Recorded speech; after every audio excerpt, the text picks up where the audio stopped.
қазақ тілді мұғалімдердің деңгейі өте төмен дейді. Беріңіз.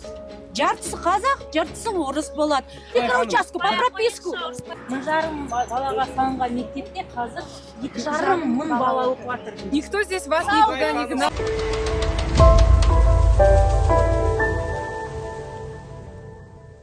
Қазақ тілі ұлтаралық тілге айналдыру керекпіз дегенге сүйеніп, 224 мектептің жыл басында қазақ мектеп болып жоспарланғандай қалуын сұраймыз. Мені де тоже кетіп жатыр Ресейге, ничего страшного. Директор неге жауап бермейді осы? Шынымен құжат түсіріп алдыңыздар ма? Құжат, никаких документов нет. Просто Мұхтар Ильясович деген акиматтың адамы смешанный болады деп айтқан, бұлар соған сүйеніп алып тұр ғой. Ал нақты ата-аналардан, мысалы орыс тілді ата-аналардан келіп арыз шағым түсті, бізге ашып беріңдер, осындай деген топ болып ұйымдасып келіп айтқандар болды ма? Біз интернеттен естіп жатырмыз. Ауызша келіп ата-аналардың өздерінің ұсыныстар ғой білдіріп жатқан. Ұсыныс, иә? Өздерінің әр жаңа қазақ ата-аналар бір топ болып келген ата-аналар болды. Орыс сыныпты ашсын деп ашылуын сұрап келген ата-аналар болды. Ол ауызша бізде жаңағы мектеп әлі ашылмағандықтан өтініш те ешқандай әлі порталда ЕГОВта біз әлі жоқпыз. Сондықтан да ол ресми түрде ешқандай арыздар қабылданып жатқан жоқ мектепке. Жерде бағана хатшы қателесіп қалды. Сосын олар білім басқармасына болады. Білім басқармасы айтады, бұл қазақ мектеп болады дейді. Орыс тілді мұғалімдер жоқ дейді. Бізде дәлелдер бар, ана хат алмасу, не көшірмелері. Біз көріп тұрмыз оны. Неге сіз қазір нақты айта алмай тұрсыз? Қазақ мектебі себебі нақты, мен сіздерге қазір нақты айтып отырмын. Мектептің құжаттары, ресми құжаттары толық әлі дайын емес. Мектептің құжаттары дайын болған кезде, сол кезде мен тек құжаттарды көрсетіп, сол кезде мен нақты ақпаратты парақшаға бере аламын. Дәл қазір білім басқармасы да сонда дұрыс емес ақпарат берген ба? Білім басқармасы дұрыс емес ақпарат берген жоқ ешкімде. Себебі құжат әлі дайын емес деп мен сіздерге айтып отырмын. Тағы мынандай 18 ақпан күні ұлыс медиада мақала шықты да, сол ата-аналар сұхбат берді. Сол жерде айтады, біз орыс сыныбын не үшін талап етіп отырмыз? Өйткені қазақ тілді мұғалімдердің деңгейі өте төмен дейді. Бір ауыз сөз құрып сөйлей алмайды дейді. Соған сіз бір қандай білім басқармасынан бір мәлімдеме жасадыңыздар ма? 18 ақпан күнгі мен ешқандай мәлімдеме берген жоқпын. Осы Бостандық ауданында мыналар кім? Бірінші рет көрдім. Мына жерде тұрамыз 10 жыл. Әр адам орын жетеді. Аман есен оқимыз. Неге қазақ тілге бермейсіз? Біз береміз. Беріңіз. Жартысы қазақ, жартысы орыс болады. Әдемілеп, қанша жыл бойы осылай оқимыз. Ал енді сіз жабасыз. Сіз енді анау мектепті жабасыз. Сіз кім сізге айтты, ол қазақ мектеп болады. Можно объясню? Мне официально СМИ приводили, Райза Бухарина не давала интервью. А вы кто? Нет, я хочу, я с первого раза по микроучастку, по прописку. Да, давайте документ посмотрим. Документ бар. Директорда документ Пришла скандалия. Маган лично на приеме сказал, что устав вышел на смешанное обучение. А то, что вы распространяете, это слухи. Мы с этого микроучастка. Мы здесь просили 3 года, чтобы не было жилого комплекса. У нас есть на руках все базис констракшн. Не только вы, все Хорошо, просили. и Рахмет, и мы получили Это самую большую школу. программа? Конечно, национальная программа. конечно. Но то, что она будет чисто казахская, это же слухи. Подтвердите документы. Я вам сейчас документы показываю. Вы мне покажите, что она...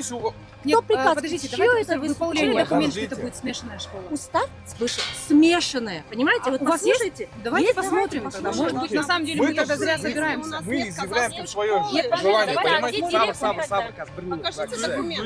Где документы? Давайте посмотрим, да, чтобы мы тоже зря не... Казахских классов А переведут те, кто сюда, сюда и просится, русские мы там это живем. поместятся. Это мы просили. Мы тоже живем, мы тоже просили, мы тоже просили. Не надо. Она пойдет, Отойдите смешанные все, ты говоришь здесь. Не надо указывать, кому куда Тогда идти. смешанная ладно? школа Не вы надо намереваетесь указывать. зачем? Кто вы Вы такие? начали. Вы пришли, начали здесь орать, что был здесь русская смешанная школа. Мы поэтому Потому что мы основываемся на официальные данные администрации школы. Мы Я жители понимаю. этого А вы на чем района. основываетесь? При всем уважении к казахскому языку, я соблюдаю все традиции и обычаи казахской Да, семьи. без Я проблем, кровная мы вам чистота. не без Но вы намерены, вы все смешанные в городе хотите закрыть? Какой у вас? закрытие не Почему? пойму? Почему вы против Тогда смешанных? микроучасток, Мы дайте мне за чисто Что казахскую вы школу. против? Мы же не оскорбляли. Мы вас не оскорбляли. Аня, Мы что вас такое оскорбляли. мордоры? Что такое Нет, вали нет, Российской нет. Федерации? Кто меня нападает, что меня Путин Нет, проплачивает? подождите. Это все слухи. Подождите, В прокуратуре здесь вообще никто- заявление лежит на этих активистов. Подождите, никто здесь вас никуда не гнал. Здравствуйте, меня зовут Айнара, я житель данного района. У меня есть дети-школьники. 6 лет назад, когда я хотела отдать своего старшего ребенка в казахскую школу, я столкнулась с тем, что 3 школы, к которым относится мой дом, они все русские, смешанные. Чисто казахской школы нет. Изначально эта школа, как мы все слышали, планировалась открываться на казахском языке. Естественно, я также хочу, чтобы мои дети учились в чисто казахской среде и знали свой язык лучше, чем я. Мне, конечно, стыдно признаться, но я хочу, чтобы мои дети были в этой среде. И я думаю, это мое конституционное право. Если она будет смешанная, нам опять не хватит мест. 65-я школа переполнена. Мой дом к 140-й школе не относится по микроучастку. То есть у нас вот немного тут сложно в этом плане по карте. 140-я школа меня никак не примет. Там 40-42 ученика в классе. Вопрос, получается, у меня нет выбора, у меня остается только идти в смешанные школы. Почему я не могу в чисто казахскую школу отдать своих детей? Поэтому хотелось бы, конечно, чтобы она была казахская, и нашим детям хватило места. И хватило возможности получать образование на родном языке.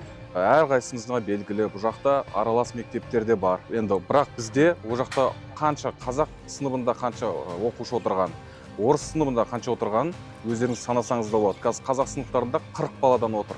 Ол жақта өткен жол осы жақтың жігіті айтқандай, ол жақта білім тұрмақ, ол жақта ауа жетпейді жаңағы сыныптарда. Осы жағдайды ескере отырып, осы мектепті қазақ тілінде болуын сұраймыз, соны талап етеміз. Бір рет өздеріңіз бәрін жеке әр мектепті талдап, қарап, ішінде қанша адам отыр, қанша адамға ол естіледі жаңа мұғалімнің айтып жатқан, қаншасына естілмейді. Соны бәрін ескеріп, дұрыс шешім қабылдайсыздар деп сенемін. Алдында орыс тілді топ ата-аналар бұл мектепке келген. Ол кезде ол кісілерді бұл қазақ мектеп болады деп құжаттарды қабылдамаған. Біз содан біліп тұрмыз. Бұл басында қазақ мектеп болып жоспарланған. Жайлы мектептер қазақ тілінде ашылу керек. Бұл ұлт мүддесі. Бұл қазір біз үндемей қойсақ, ұлт тағдыры қиын жағдайда болып тұр. Қазір біз өзіміздің елде тілімізді қорғай алмасақ, ертең мынау өзіміздің өсіп келе жатқан ұрпаққа қалай отанды қорғаймыз деп айта аламыз ба? Осы мәселені жай біз өтіп кете алмағандықтан осы жерге келіп, өзіміздің ойымызды, пікірімізді талап етуге келдік. Сайфединов Сайран Тәпенұлы білім басқармасының бастығы халыққа шықпай отыр. Неге ол кісі сол адамдарды жинап айтпайды?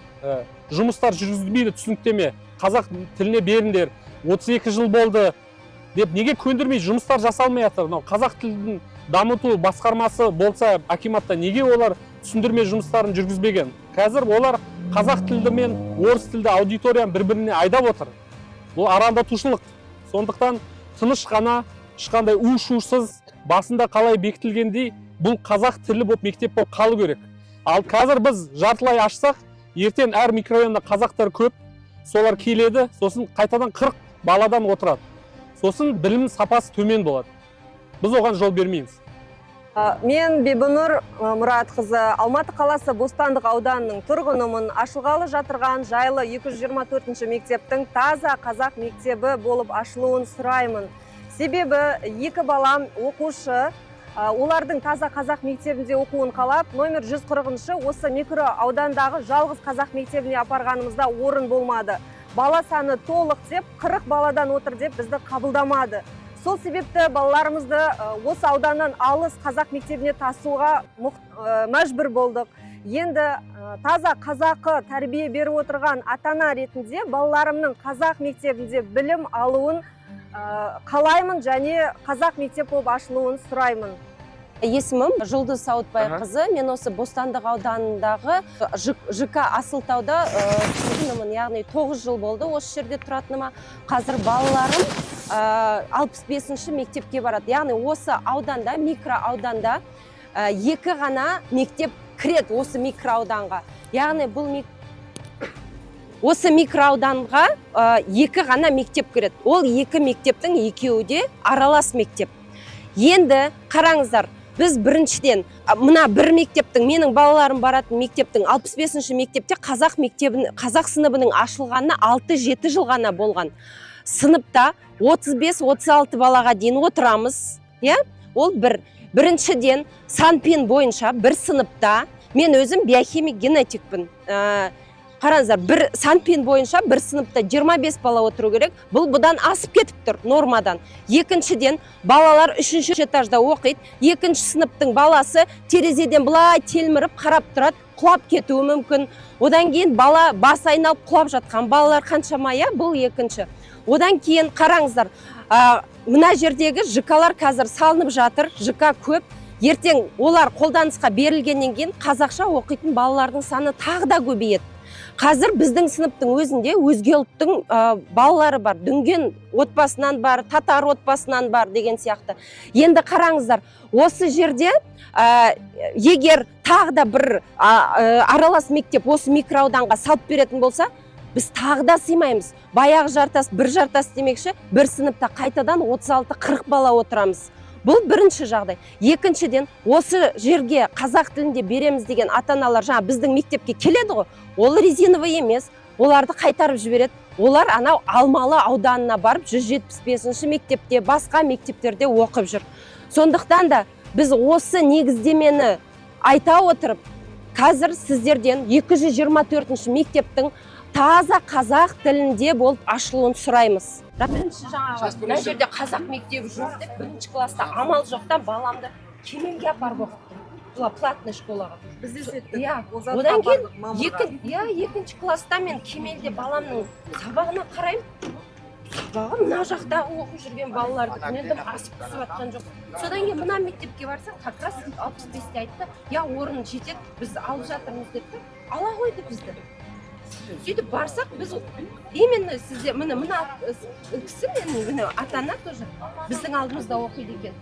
Бұларда өздерінде 28 болып отырған кезде біз 29-шы болып келдік, бізден кейін тағы бір 2 бала кетті, 38 болып. Биыл жоқ, тағы да 3 бала келіп, мектепке кеткен балалар сыймай жатыр.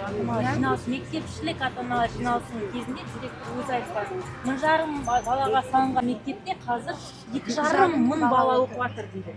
Ол бір класста 36, мен бір класстан бір классқа ауысайын деген кезде маған айтты, 36-ны шығып қайда отырғызамын дейді. Есіктің алдына отырғызайын ба деп сұрайды. Маған баланың дұрыс білім алған, жақсы білім алғаны керек, қазақ тілінде білім алғаны керек. Одан басқа, бірінші сынып, мен 3 балам оқиды 65-те, биыл бірінші сыныптағы қызым класы 3-ші этажда. Техника безопасности бойынша бірінші класстың балалары бірінші этажда болу керек. Бізде біз алы жерде тұрамыз, жер сілкінісі деген ешбір нәрселер болады. Сол үшін кішкентай балалар, бірінші сыныптың балалары бірінші этажда болды. Бізге сынып жоқ, орын жоқ. Ұнамаса басқа корпусқа кетесіздер класстарыңызбен деп бізге сөйтіп айтты. Содан бізге келісуге тура келді. 3-ші этажда, қазір бірінші класстың балалары 3-ші этажда отырмыз. Бірінші этажда таза орыс сыныптардың балалары. Өйткені олар 10 сыныптың мұғалімдері айтады, біз осы жерге ерте келгенбіз. Сосын біздің класстарымыз отырады бірінші этажда. Қыс қалғандарыңыз өздеріңіз білесіз деп. Енді жаңа айттым ғой, осы 65-те мысалы қазақ тілі мектеп болып ашылғанына, 65-те 6-7 жыл болыпты. Оның өзін білесіздер ма? Просто ашпаған. Біз сияқты ата-аналар жиналған, ол ата-аналар бар. Жақында мен кездестірдім, олар айтады, біз өстіп жүріп қазақ сыныптарын аштыртқанбыз дейді. Сонда енді мен сол кезде түсіндім, өйткені мен баламды алып келген кезде орыстардың мысы басым екен, орыс сыныптарының. Содан жарайды дедім да қойдым. Наурыз мейрамында тек қазақтар тойладық былтыр. Орыстар айтыпты, орыс мектебінің мұғалімдері, это не наш праздник деп бір сөзбен жаба қойыпты. Мен оны өзім жүрдім сол жерде. Сөйтіп директорға барып, сонымен бір мұғалімді орыс сыныбынан әкеліп қойып, отырғызып қойдық. Тым болмағанда отыр деп. Міне 65-ші мектепте оқитын бір балам бар. Биыл 3-ші сынып, былтыр 2-ші сынып. 65-ші мектепте балам оқиды. Былтыр 2-ші сынып оққанда 3-ші қабатта оқыды.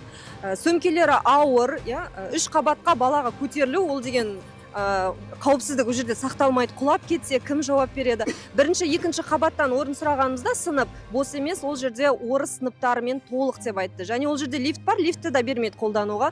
Сондықтан бұл балалар үшін ыңғайсыз. Аралас мектебінде жоғары қабатта төменгі сыныптардың оқуы ешқандай қауіпсіздік ережесі сақталмай тұр. Екіншіден, бала саны толық, 30-дан асады, 32-35-ке дейін бар. Бұл білім алуға деген, сапалы білім алуға деген бұл үлкен кедергі. Сондықтан осы мектептің біз қазақша мектеп болып ашылуын сұраймыз. Және де тағы бір айта кетерлік, аралас мектеп болғандықтан мектепке байланысты, біздің сыныпқа байланысты құжаттардың бәрі бізге орыс тілде келеді. Аралас мектеп біз сұраймыз, біз қазақша сыныппыз ғой, бізге қазақ тілінде құжат беріңіздер деп сұрасақ, бізге айтады, енді бұл аралас мектеп қой, осындай документтар осындай түрде ғана бар дейді да, бізге орысша документтарды орысша толтыруға береді. Мен өзім таза қазақша күшті сөйлеймін деп айта алмаймын. Сол үшін мен де балаларымды таза қазақша, таза қазақ мектебінде кен жерде дұрыс білім алғанын қалаймын. Өзіміз сұрағаннан біз өзімізді жексұрын қылады да. Например, біз барамыз, айтамыз, мен бірнеше рет айттым, мен өзім маған документ келген кезде мен айтқам, біз қазақ сыныбымыз, маған қазақша түрінде беріңізші мына құжаттарды деп. Сол кезде арасында өзің жексұрын боласың, анада келіп возникать етіп, сен именно сол кезде сен түсінбей қалдың ба деген сияқты сөйтіп айтады да, енді потому что көбіне мен рас өзім орысша сөйлеймін көбіне. Но балаларым таза қазақша мектепте оқып, таза қазақша окружениесі, енді кешіресіздер, айналасы бәрі өзі сол қазақ тіліндегі балалар болғанын қалаймын, сол үшін таза қазақша мектеп болсын. Біз осы микроучасток дейді ғой, микроучастокта тұрып жатқанымызда қаншама жылдар болды. Қаншама салынып жатқан құрылыстардың куәсі болдық. Біз осы жерге көшпеген кезде мынау ЖК-лар болған жоқтығын. Енді осы жерге жаңадан мектеп ашылғаннан кейін қазақ мектебі болады дегеннен кейін қуанып, балдарымыз жан-жаққа тасып жатқан балдарымыз осы жерге үйге жақын болады, қуанғанымыз болатын. Енді байқасаңыздар, мынау жаңадан ашылған мектептің артында Верди, басқа да ЖК-лар үлкен биік ғимараттар салынып жатыр. Ертең солардың бәрі көшіп келген кезде мынау мектептің іші шынымен толып қалады. Оған күмәніміз жоқ. Сондықтан ертең болашақта мысалы аралас мектеп болғанның өзінде ертең көріп жатырық қой басқа аралас мектептердің тәжірибесінде. Мысалы ән күй сабағы болсын, дене шынықтыру сабағы болсын, немесе ағылшын басқа тілді сабақтар болсын, яқта енді қазақ тілді мұғалімдер бермейді. Бәріне ортақ болсын деп мұғалім жалдайды. Сондықтан біздің талабымыз дұрыс деп ойлаймын, заң аясында өзіміздің бала-шағамыз қазақ елінде, осы қазақ мектебінде оқыса деген өзіміздің талабымыз осы.